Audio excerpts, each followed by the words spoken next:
हर वक्त हर जगह। ये टीवी न्यूज़ नेटवर्क का परचम बुलंद है।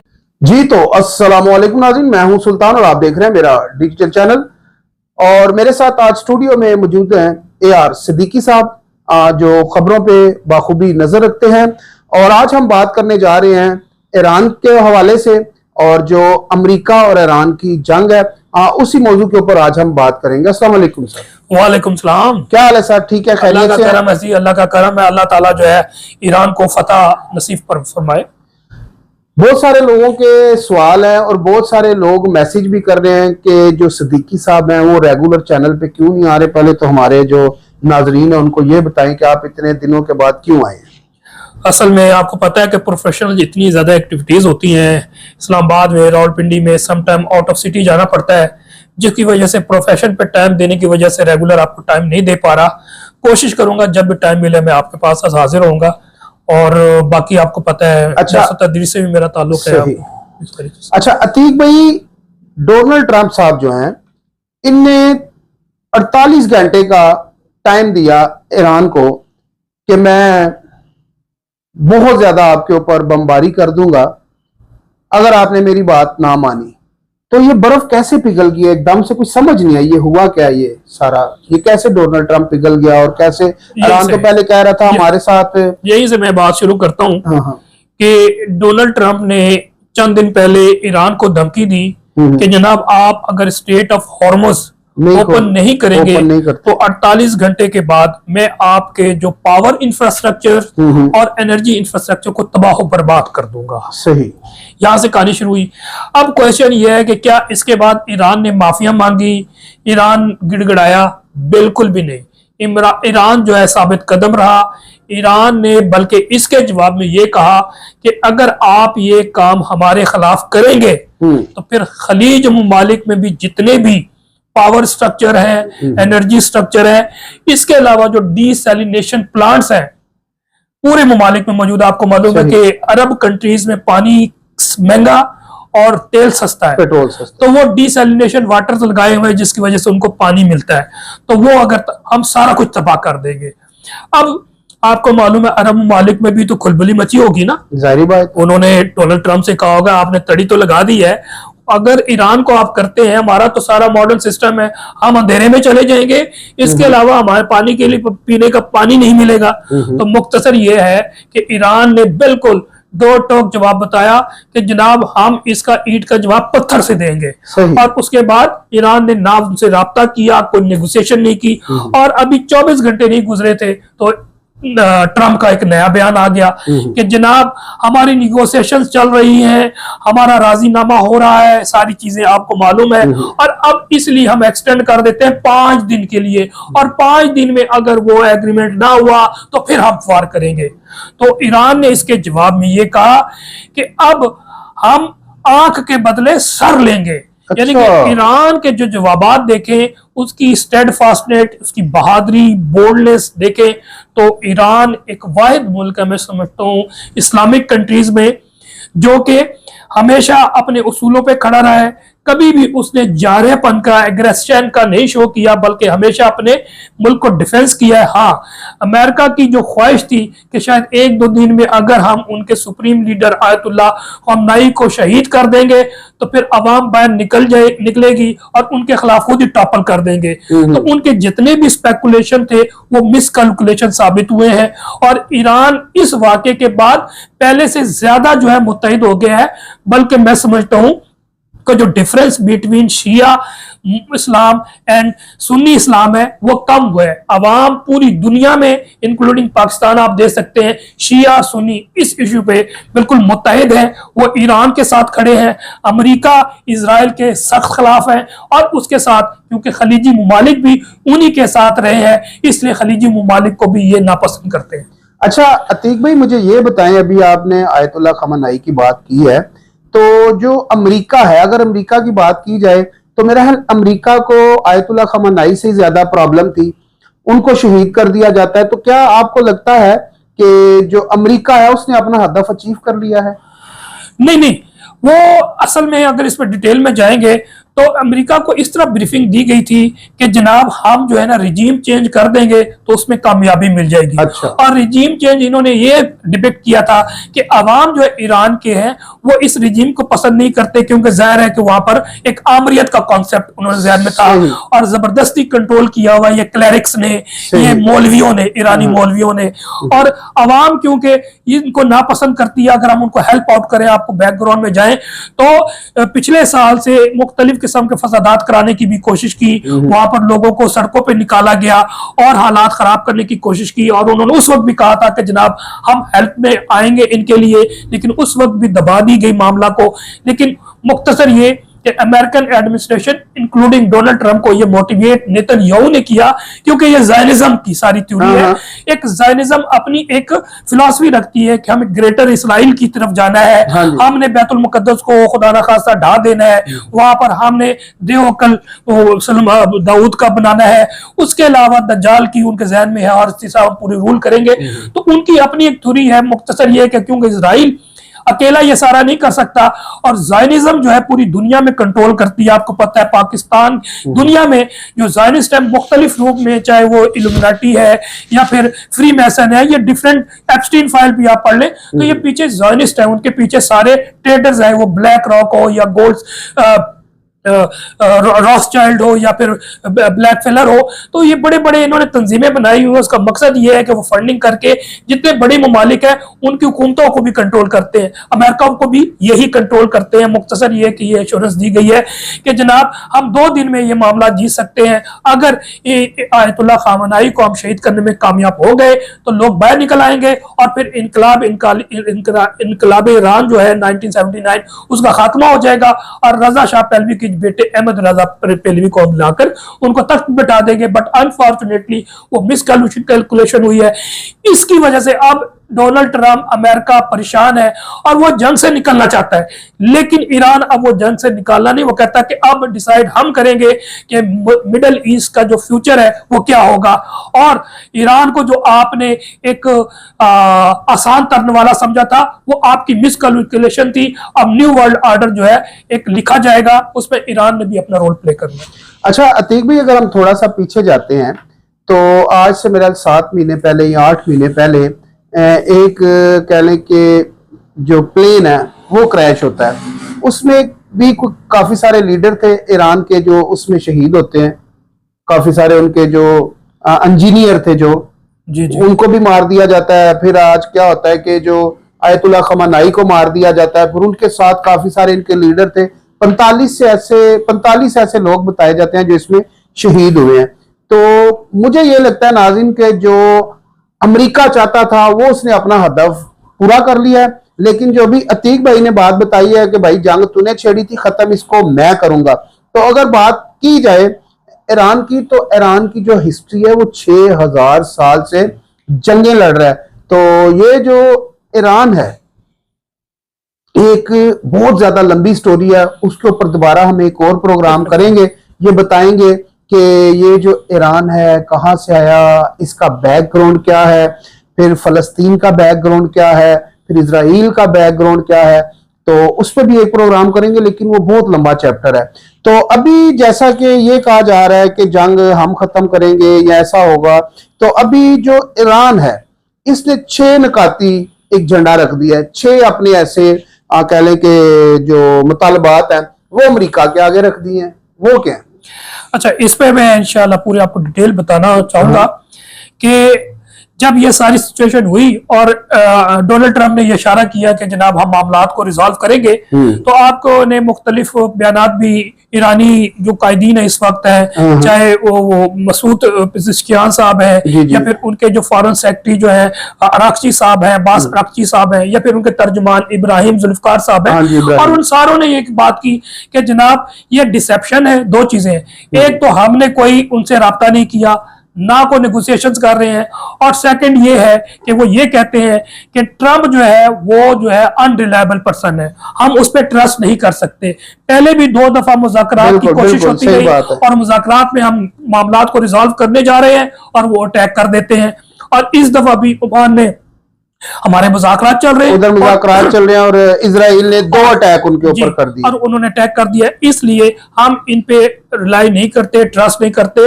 But even though right now, एक दिन पहले जो उनके बयानात से यही बात सामने आई कि ठीक है, अगर कोई सॉल्यूशन, क्योंकि जंग से सॉल्यूशन नहीं होती, टेबल पे आके ही सॉल्यूशन होती है, तो उसके लिए अगर कोई रिलायबल, कोई श्योरिटी मिली, गारंटी मिलेगी, तो फिर हम इसको देख सकते हैं। अब इसमें मैं जरूर बताना चाहूंगा कि क्या तुर्की अकेला ये गारंटी दे सकता है?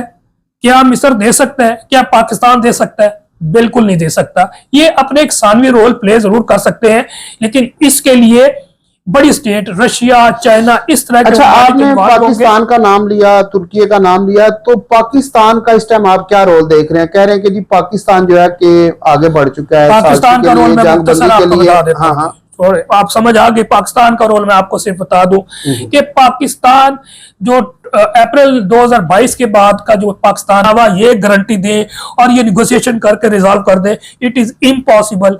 ये आपको मालूम है कि जो टेलीविजन में 2 दिन से सारा कुछ चल रहा है, ये सारा फेक है। और फिर जब ट्वीट हुआ तो अब उन्होंने अपने स्टांस को चेंज किया। पहले कह रहे थे जनाब अब मीटिंग होने वाली है, इस्लामाबाद में अरेंज हो गया फलान। जब पता लगा तो वो कह रहे हैं कि इसने एक ऑफर की है। तो ऑफर मिसाल के तौर पे 190 मुल्क है, कोई भी कह सकता है जनाब हमें बताएं, हम कोशिश करते हैं आर्बिट्रेशन की। जब भी जंग होती है या कोई लड़ाई झगड़ा होता है तो मैं मोहल्ले में बेशुमार लोग कहते हैं यार मैं ट्राई करना, राजीनामा करा दे। तो ये राजीनामा की सिर्फ है, अदरवाइज ईरान ने अभी तक कोई कंसेंट नहीं दी। इसमें मैं बात करना चाह रहा था तीक भाई कि मोहल्ले में लड़ाई हुई तो चलो जी मैं कोशिश करता हूँ राजीनामा करवा दूं। अच्छा, ये वही लोग होते हैं पहले सारा तमाशा देखते रहते हैं कि यार इन्हें लड़ लें तो सही तरीके ना, फिर इन्हें दी सुलह करावांगे। ऐसे ही है, वो एक अपने आप को तो अब पूरी दुनिया को पता तो था ईरान भी लड़ रहा है, अमेरिका भी लड़ रहा है और इजराइल भी लड़ रहा है। आप अंदाजा लगाए ना कि कोई बड़ी स्टेट इस पे इन्वॉल्व नहीं हो रही। ये वही स्टेट्स इन्वॉल्व हो रही हैं जिन्होंने मुस्लिम स्टेट्स हैं। और आपको पता है सिवाय ईरान के तो तमाम मुस्लिम स्टेट्स अमेरिका की डिक्टेशन लेती है, चाहे वो मिडल ईस्ट है या मिडल ईस्ट से बाहर है। टर्की भी बहुत, आपको पता है टर्की जिस तरह की मुनाफिकत किस्म की पॉलिसी चलता है। तो मुख्तसर ये है कि फिर पीस बोर्ड में भी मुस्लिम कंट्रीज बैठे हैं, खलीजी ममालिक एक है, तो वो तो उनके डिक्टेशन लेते हैं। बनाया खलीजी ममालिक की हिस्ट्री देखे तो 100 साल पहले तो बनाया ही इन्होंने है, बरतानिया और अमेरिका ने। और उस वक्त से उनकी डिक्टेशन लेते हैं। पेट्रो डॉलर का जो कॉन्सेप्ट है जो 70s में आया, वो अमेरिका ने दिया, जिसकी वजह से आज तक अमेरिका खड़ा है। तो अगर ये चीजें खत्म हो जाए और ईरान जो मसल्स अपने दिखा रहा है अब नए हुर्मुज को थोड़ी देर मजीद लिंगर ऑन करेगा तो ईरान का कोई नुकसान नहीं है। अच्छा। सिवाय वो जाते हैं बम बरसाते हैं तो वो शहरी बात भी बचाएं या बिल्डिंग्स तबाह कर रहे हैं ना, जो इंफ्रास्ट्रक्चर उनका डिफेंस का है वो तो नहीं खत्म हो रहा। उसकी वजह यह है कि ईरानी कई लेयर्स पे उनकी फौज है। एक उनकी जो है रेगुलर फोर्स है, फिर उसके बाद अल कुद्स फोर्स है, फिर उसके अलावा इस्लामी रेवोल्यूशनरी गार्ड मौजूद है, फिर इसके अलावा उनका मलेशिया जिसको स्काउट बसीज फोर्सेज है। तो इतनी बड़ी फोर्सेज है कि उन्होंने स्प्लिट कर दिया है, वो मिलियन में है, 1 मिलियन से ज्यादा है। तो वो आप कैसे मारेंगे? उनके पास असला भी मौजूद है, उनके पास मिसाइल भी मौजूद है, उनके पास ड्रोन्स भी मौजूद है। तो वो तो कामयाबी से अपना कर रहे हैं। उनको पता है 20 साल से उन्होंने प्लानिंग की है और इनको ट्रैप में फंसाया गया है। ये तो अमेरिकन जितने भी एनालिस्ट हैं, बल्कि कांग्रेसमैन ये कह रहे हैं कि ट्रंप ने ये गलत स्टेप लिया है, ये अमेरिका को नुकसान होगा। और आप ये देखिएगा कि ट्रंप ये वार क्राइम भी कर रहा है, ये जिनेवा कन्वेंशन की वायलेशन भी है, ये जो वारफेयर बुक है उसकी भी वायलेशन है। ये पीट हेग्सेट है, ये ट्रंप है। इसके कल देखिएगा ये कोर्ट पे जाएंगे, कोर्ट ऑफ जस्टिस इंटरनेशनल, और इसके खिलाफ प्रोसीडिंग भी होगी। अच्छा, तो ये मुझे बताएं जो अमेरिका ने 15 शरायत अपनी रख दी है वो क्या है? अच्छा, ये एक अलग एस्पेक्ट है। जो ये जंग हुई है और उसके बाद अमेरिका ने जब ये सारी सिचुएशन हुई तो ईरान ने कहा 6 पॉइंट्स दिए। उसने ये कहा कि जनाब 6 पॉइंट्स पे हम बात कर सकते हैं। और उसकी जो पॉइंट्स थे वो ये था कि ईरान ने जो 6 पॉइंट्स रखे कि जनाब फौरी तौर पे जंग बंदी कर दी जाए। सेकंड, मजीद हमले ना करने की जमानत दे। यानी कि अमेरिका की और इजराइल की जो पहले हिस्ट्री है वो ना दोहराई जाए और ये गारंटी दी जाए कि इसके बाद अब इस हमारी आपस में जंग नहीं होगी। अच्छा। और इसके साथ साथ ये भी उन्होंने कहा कि इस खित्ते में जो प्रॉक्सी जंगे हैं वो भी खत्म हो जाए, ताकि पूरे खलीज में बशमूल ईरान वो टोटल तौर पे अमन हो जाए। फिर इसके अलावा जो खलीजी मुमालिक है अपने मीडिया के जरिए या वेस्टर्न कंट्रीज अपने मीडिया के जरिए ईरान के खिलाफ जो प्रोपेगेंडा करते हैं उसको भी रोक दिया जाए। इसके अलावा ईरान को 1979 के बाद पाबंदियों का सामना है, जिसकी वजह से ईरान स्विफ्ट से भी बाहर है, ईरान तजारत नहीं कर सकता, ईरान ऑयल नहीं दे सकता, ईरान गैस नहीं दे सकता। तो उसने कहा कि जितनी भी पाबंदियां सैंक्शंस है, ताकि ईरान को भी दूसरे मुमालिक की तरह आगे बढ़ने का मौका मिले, उनको सैंक्शंस हटा दिए जाए। फिर इसके अलावा ईरान ने यह भी कहा है कि हमारा मिसाइल प्रोग्राम जो है अपने डिफेंस के लिए है, हम कोई 10,000 8,000 किलोमीटर की मिसाइल नहीं रख रहे, हम 2,000-2,500 किलोमीटर वाला कर रहे हैं, जो हमारे खित्ते के लिए, खित्ते में अपने बैलेंस ऑफ पावर के लिए जरूरी है। हम मिसाइल का प्रोग्राम जारी रखना चाहते हैं और वो किसी और बड़े मुमालिक के लिए खतर नहीं होगा। फिर इसके अलावा ईरान ने यह भी कहा कि हमारी जो इलाकाई खुद मुख्तारी है, सॉवरेनिटी है, आजादी है, फ्रीडम है, उसका एहतराम किया जाए। हर मुल्क का एहतराम दूसरे मुल्क पर फर्ज है, तो ये उसने गलत बात नहीं की। फिर इसके अलावा उन्होंने कहा we want equality among the nation, ये भी कोई ऐसी बात नहीं है कि बराबरी के बुनियाद पर तमाम चीजें करेंगे। तो ये ईरान ने किया।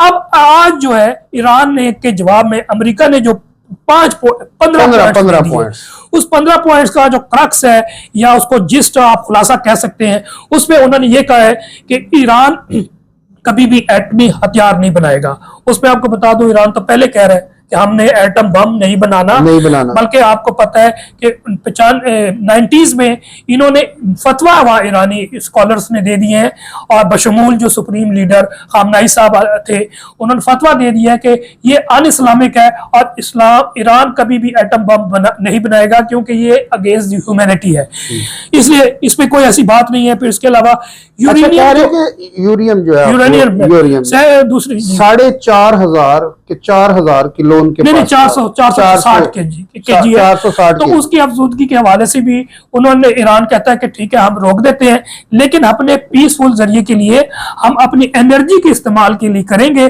और उससे ज्यादा हम उसको एनरिच ही नहीं करेंगे जो एटम बम की तरफ ले जाए, क्योंकि 100 से ज्यादा जो पॉइंट्स के ज्यादा इन्हीं के पास ये मवाद पड़ा होगा जी, उनके पास मौजूद है। और उन्होंने वो भी आपको पता है रबल में, क्योंकि उन्होंने नतांज में नहीं, बता रहा हूं कि उन्होंने जो है ना 3 उनके सेंटर थे जहां पर रिसर्च सेंटर एटॉमिक में होते थे। नतांज में होता था, इस्फहान में होता था, और एक जहन में अभी नहीं आ रहा, 3 इलाकों में होता था। और इन्होंने जून 2025 को जो अटैक किया था वो तो खुद कह रहे थे हमने खत्म कर दिया, और B-52 के जरिए उन्होंने बम्बार्डमेंट की थी। और ईरान भी यही कह रहा है कि वो रबल्स बन चुका है, अब उसको निकालना है वहां से, अभी रबल्स के अंदर है, ठीक है ना। और अमेरिका भी मेरा इसी बात से डर रहा है कि हमने मजीद बम मारा था तो उससे ज्यादा नुकसान। ईरान ने पहले भी ऑफर की थी कि जनाब हम थर्ड कंट्रीज को, रशिया को दे देते हैं, और जो महदूद जराए पे पैमाने पे हम इनरिच करेंगे यूरेनियम को to use it as a power structure और energy purpose for the people of Iranian. इसमें कोई इशू नहीं है। बाकी तमाम बड़ी एटमी तंसीबात बंद और नाकारा हो कर दी जाएंगी, वो भी उनका कोई इशू नहीं है। सेंट्रीफ्यूज जो है गैर फाल कर दिए जाएंगे। तो ये इसके अलावा ईरान का एटमी प्रोग्राम से पूरा मकसद का होगा, इसमें भी ईरान को कोई इशू नहीं है। और फिर जो IAEA जो इंटरनेशनल एटॉमिक एनर्जी एजेंसी है उसको एक्सेस दी जाएगी, वो भी ईरान मेरा ख्याल मान जाएगा, उसमें कोई इशू नहीं है। तो नया सिविल न्यूक्लियर प्रोग्राम आलमी निगरानी में होगा, जो नया प्रोग्राम रखा जाएगा वो आलमी निगरानी में दिया जाएगा, वो भी ईरान में मेरा ख्याल है उसको कोई प्रॉब्लम नहीं होगी, क्योंकि ईरान की नीयत ठीक अगर है तो फिर वो कहेगा कोई मसला नहीं है, हम ये कर लेंगे। डोनाल्ड ट्रंप बहुत पहले से ये कह रहे हैं जी, ईरान को कोई नहीं है। फिर बैलिस्टिक मिसाइल को महदूद, उन्होंने ये नहीं कहा कि को खत्म कर दिया जाए, उसने कहा तो ईरान भी ये कह रहा है रहेंगे, लेकिन ईरान भी ये कह रहा है कि हम महदूद पैमाने पे करना चाहते हैं, हमारा जो है अमेरिका तक टारगेट कोई नहीं है। अच्छा, आपने थोड़े, मैं आपकी बात कर रहा हूँ यहाँ पर, इससे आपने शुरू करना है। थोड़े दिन पहले एक वीडियो ईरान ने जो वायरल की है उसमें उन्होंने वो दिखाया कि गारों के अंदर उनके पास बहुत सारे ब्रिस्टल मिसाइल पड़े हुए हैं। जी, इसमें तो कोई शक नहीं है, बड़ी तादाद में पड़े हुए, इसमें तो कोई शक नहीं है। ईरान ने वाज़े तौर पर बड़ी प्लानिंग के साथ, उन्होंने जब जंग की उनको पता था अमेरिका ने करना है, इजराइल ने करना है। 6000 पुरानी जंग चलती है नहीं 6000 चले गए, लेकिन उनको पता है कि 79 के बाद जो तमाम इश्यूज हुए, फिर इजराइल ने जिस तरह से एक्सपेंशन करना चाह रहा है, तो ईरान को सारा पता है। उन्होंने कैलकुलेशन की हुई है 20 साल की। तो मुख्तसर ये कि उनके पास नाज़रीन 3 भाई थे, ठीक है जी, मैं वो छोटा सा आपको बता दूं कि जो नूह नबी के 3 बेटे थे ना, जब वो बाहर निकले हैं, जब सलाब आया, और उसके बाद ये 3 बेटे थे। एक तो ईरान है, बाकी इसके ऊपर लंबी स्टोरी करेंगे हम और पूरी आपको तफसीलन बताएंगे। फिलहाल आपके लिए इतना जानना जरूरी है कि ये असल में है कौन। जी, तो इस पे अब जो मजीद जो मुतलबात है, तो उस मिसाइल टेक्नोलॉजी की तरक्की पाबंदी होगी, तो मिसाइल टेक्नोलॉजी पे वो पाबंदी पे नहीं मानेगा, मैं समझता हूँ, क्योंकि मिसाइल टेक्नोलॉजी हर शख्स का, हर मुल्क का हक है कि वो अपनी टेक्नोलॉजी को बढ़ाए, क्योंकि दुनिया एवोलेट कर रही है, वो उसका राइट है। इस पर मेरा ख्याल है कि अमेरिका को भी एतराज नहीं होगा। फिर खित्ते में प्रॉक्सी ग्रुप की सपोर्ट खत्म होगी, तो मेरा ख्याल है कि ये इसकी हद तक ईरान को बड़ी मुश्किलात होंगी, क्योंकि हिजबुल्लाह उसकी सपोर्ट लाइन है, फिर इसके अलावा हूतीज उसकी सपोर्ट लाइन है। तो ये एक बहुत बड़ा एस्पेक्ट शुरू हो जाएगा कि जी शाम में जो आपने अपनी हुकूमत कायम की हुई है वो भी हटा दें, फिर लीबिया पे आपने कब्जा किया हुआ वो भी हटा दें, इराक पे भी। तो ये मेरा ख्याल अनएक्सेप्टेबल होगी, और ये मैं समझता हूँ कोई ज्यादा गैर मुनासिब सी बात लगती है। फिर इलाकाई मुदाखलत कम की जाएगी। ईरान का इससे कोई ताल्लुक नहीं है, इनके दरमियान पैक्ट हो सकता है मिडिल ईस्ट के दरमियान के जनाब हम मुदाखलत आपस में नहीं करेंगे, क्योंकि अब ये चीज एक भूल रहे हैं कि इजराइल भी अभी मौजूद है। इजराइल तो अभी बीच में आया ही नहीं है, और ट्वीट वो इधर बातचीत हो रही है तो इजराइल उधर वो कर रहे हैं, बल्कि ट्वीट भी किया है, और ट्वीट में यही पॉइंट है कि ये ईरान और अमेरिका के मामला चल रहे हैं, अभी तक तो इन्वॉल्व भी नहीं हुए, वो तय कर रहे हैं। तो मुख्तसर ये है कि ये डिसेप्शन गेम चल रही है, ये डिसेप्शन गेम चल रही है, और अमेरिकन की जो मरीज है वो तेजी से जो है ना वो खलीज फारस में दाखिल हो रही है, वो मलाका स्टेट से अभी दाखिल हुई हैं, रेड सी में भी आ चुकी हैं। तो कहने का मकसद ये है कि अभी कहानी अभी मजीद आगे चलनी है। ईरान भी हर चीज के लिए तैयार है कि ये डिसेप्शन हो सकती है, ये अनट्रस्टेबल है, अनरिलायबल है। तो ये सारी चीजें अब आते हैं। बाकी पाबंदियों में जो जुज़वी नरवी का कहा गया है, न्यूक्लियर पाबंदियां का, वो भी इजीली हो सकता है। फिर ईरान के फंड्स का इस्तेमाल है, ईरान के फंड्स भी दिए जा सकते हैं। नाज़रीन, काफी सारे लोगों का अपना अपना तजज़िया, अपनी अपनी राय है। बहुत सारे लोग ये कह रहे हैं कि जो अमेरिका ने 5 दिन मांगे हैं, ठीक है, वो सिर्फ इसलिए मांगे हैं कि जो इसराइल है वो पीछे से मुकम्मल तैयारी कर रहे हैं, क्योंकि उनके पास जो बम है या एटमी बम है, उनके पास उनकी ना थोड़ी कमी होगी असले की। तो जो ईरान है उसने तो पहले से अपनी मुकम्मल तैयारी की हुई है, उसके पास तो पहले से इतना मवाद पड़ा हुआ है। तो मकसद यहाँ पर बात करने का ये है कि जो ईरान है इस टाइम मुकम्मल तैयारी करके बैठा हुआ है। अब इजराइल है उसकी अलग सोच है, अमेरिका की अलग सोच है। अगर देखा जाए तो जो इजराइल कर रहा है वो अमेरिका के कहने पे कर रहा है, उसके बगैर ये कुछ कर नहीं सकता, क्योंकि उसकी वजह ये है कि इतना सा जो है ना इजराइल है, इतना सा छोटा सा खिता है, वो 1 करोड़ भी तकरीबन उसके जो लोग हैं वो भी नहीं है। तो जो अमेरिका है, अब जो है अमेरिका कह रहा है कि मैं ये जंगबंदी करवा रहा हूं, और इधर से बात चल रही है, उधर से जो नेतन्याहू है वो बम पे बम ठोकी जा रहा है ईरान के ऊपर, और ईरान भी अब आराम से नहीं बैठा हुआ। तो अब देखना ये होगा कि पाकिस्तान भी सालसी के लिए आगे आ रहा है जंगबंदी के लिए, दीगर भी ऐसे जो मुल्क हैं जंगबंदी के लिए आ रहे हैं। ये जंगबंदी कब होगी, कैसे होगी, ये तो आने वाला वक्त तय करेगा, ये ऊंट किस करवट बैठता है। इसी के साथ मुझे अतीक और रहमान सिद्दीकी साहब को इजाजत दीजिए, मिलते हैं अगली वीडियो में। अल्लाह हाफिज।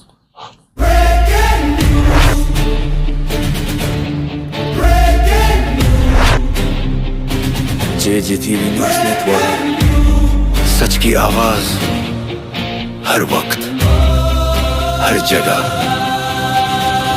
JJTV न्यूज़ नेटवर्क का परचम बुलंद है।